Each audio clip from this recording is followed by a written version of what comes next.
Welcome to our channel. Today we how to protect your career aspirations with Handshake easy tutorial step by step clearly. To protect your career aspirations with Handshake, begin by visiting the Handshake website or downloading the app. Create a free account by providing your email address and setting up a secure password.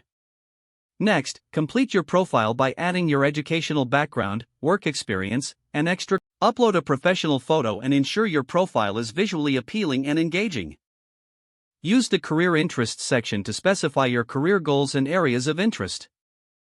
Connect your profile to your school or university to access exclusive job postings and events.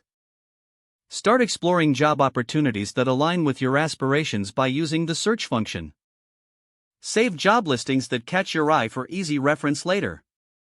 Set up job alerts to receive notifications about new postings that match your interests.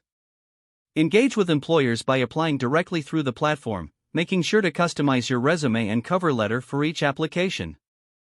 Join virtual events hosted by employers to network and learn more about potential career paths. Utilize the messaging feature to reach out to recruiters and ask questions about job openings. Continue to refine your profile based on feedback and the types of roles you pursue.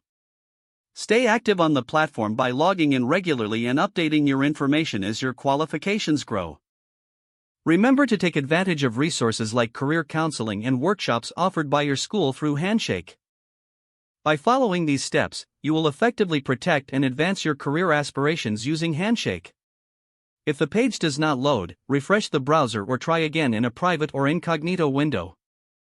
Make sure you are using the correct email address, then retype it carefully to avoid small typos.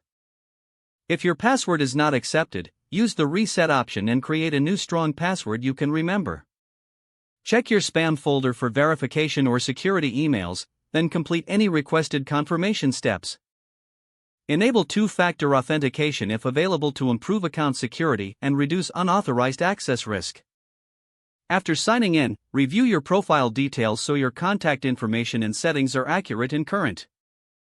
If you see an error message, note it down and try again after restarting your device and internet connection. Log out when you finish, especially on shared devices, to keep your account and payment information secure. If the page does not load, refresh the browser or try again in a private or incognito window. Make sure you are using the correct email address, then retype it carefully to avoid small typos. If your password is not accepted, use the reset option and create a new strong password you can remember. Check your spam folder for verification or security emails, then complete any requested confirmation steps. Don't forget to like this video and subscribe to our channel for more step-by-step tech guides.